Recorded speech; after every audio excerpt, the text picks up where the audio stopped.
You know, Ethan, I was sitting by my window this morning with a cup of coffee, just watching the world go by. And it hit me how different my life would look today, how much smaller my world would be if I had never started this journey of learning English. I know exactly what you mean, Emma. It's funny, isn't it? We often start learning because of a school requirement or a line on a resume, but it ends up becoming the very thing that reshapes who we are. I'm so happy we're finally sitting down to talk about this today. To our listeners out there, welcome to this quiet corner of our world. We're not just talking about grammar today. We're talking about the doors that open when you find your voice in a new language. Opening doors, that's exactly it. Before we dive into the deep stuff, I just want to say to everyone listening, thank you for being here with us. If you've ever felt like English was just a wall of difficult words, I hope our stories today show you that there's a beautiful garden on the other side of that wall. If you enjoy these heart-to-heart chats, please do subscribe and share this with someone who needs a little spark of inspiration today. It truly means everything to us. It really does. So, Emma, let's go back. Take me back to the very beginning. When was the first time you realized that English wasn't just a subject in a book, but a key to a new life? It was the first time I traveled alone. I can still feel the butterflies in my stomach as I stepped off the plane in a country where I didn't know a soul, and English was the only bridge I had. To be honest, Ethan, I was terrified. My English was okay on paper, but my confidence, it was non-existent. That's the feeling so many of us know. That gap between knowing the word and having the courage to say it out loud. Exactly. But something magical happens when you're forced to speak. I remember the first time I asked for directions or ordered a meal and the person actually understood me. It sounds so simple, but in that moment, I felt this rush of independence. I wasn't just a tourist anymore. I was a participant in the world. I started chatting with people at cafes, hearing their stories, and realizing that we weren't so different after all. English didn't just help me find the train station, it helped me find my own strength. That sense of independence is a game changer. It's like you've been seeing the world in black and white, and suddenly you've found the remote that turns on the color. For me, though, the door that English opened was a bit different. It was the door to my career. I always wanted to hear the full story of that, Ethan. You mentioned it was a big turning point for you. It was. A few years ago, I was just another face in a large company. I worked hard, but I felt invisible. Then a massive international project landed on our desks. It was high stakes, the kind of project that could make or break a career. The catch, every single meeting, every document, and every client interaction had to be in English. I can imagine the tension in that office. Oh, it was thick.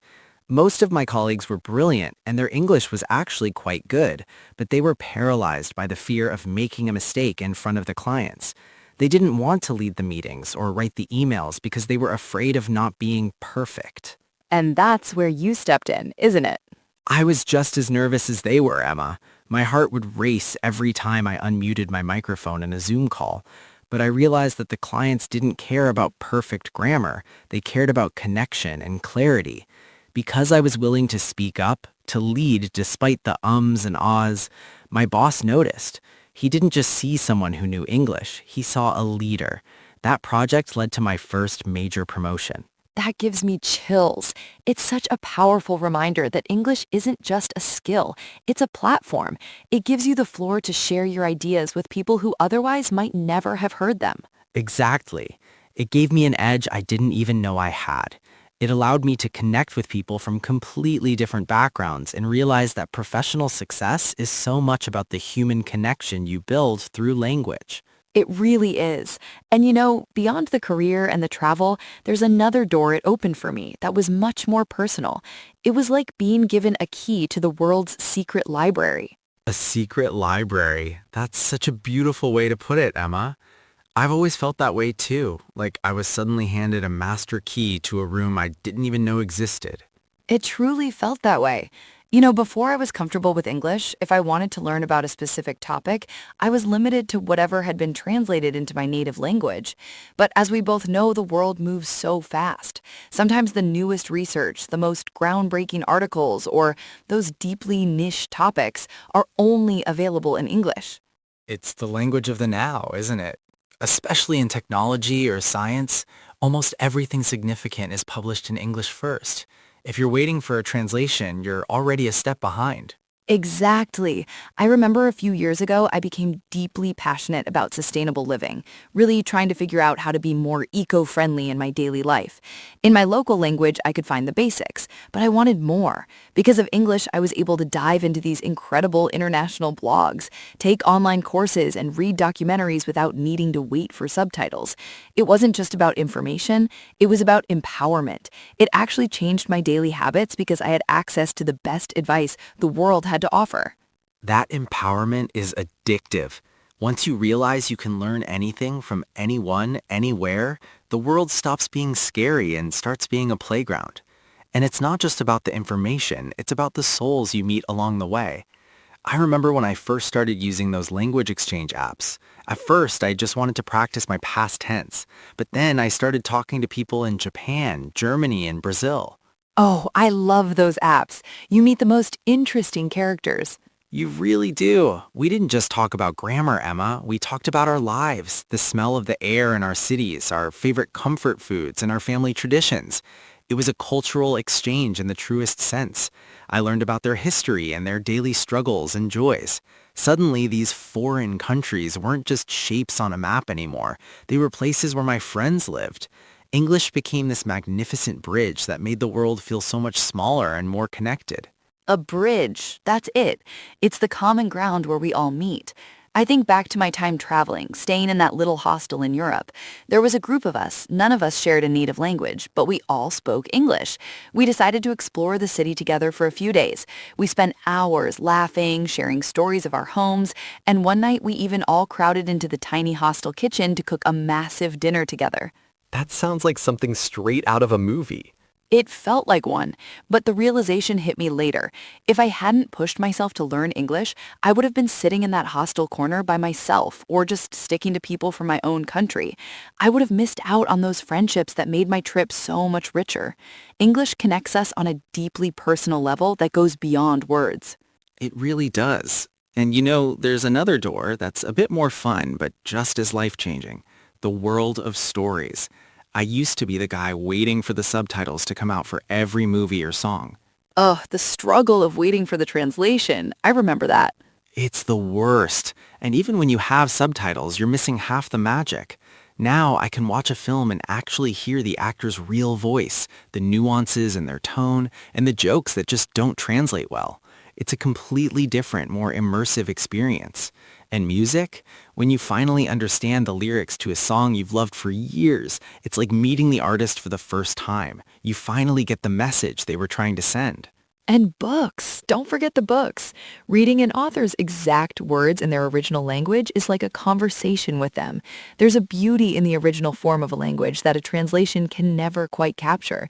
It adds a whole new layer of soul to the experience. It's true. It's like we've been looking at the world through a foggy window, and English is the cloth that wipes it clean. But Emma, beyond the travel and the movies, have you found any unexpected doors that opened? Things you never thought a language could do? I actually have. It's something a bit deeper than just communication. It changed the way I think. It's a bit hard to explain, but learning English actually changed the way my brain works. It opened this unexpected door to being more flexible and adaptable. You see, when you dive into a new language, you aren't just memorizing words, you're learning a new logic and new ways to express ideas. That is a deep insight, Emma. It's like your mind expands to fit the new structures of the language. Exactly. And because I had to interact with so many different cultures, I learned to be more patient and more open-minded.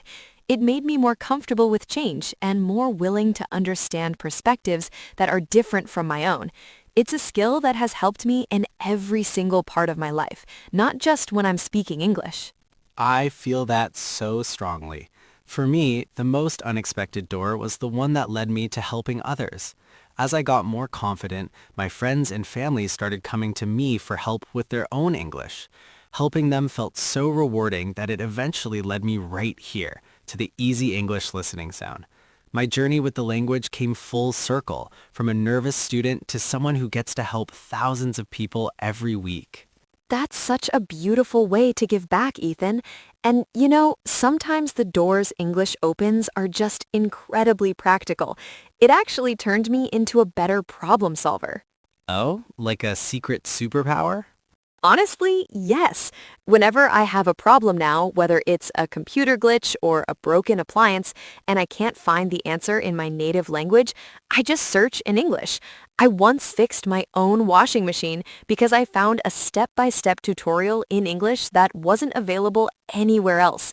It saved me so much money and made me feel so much more self-reliant.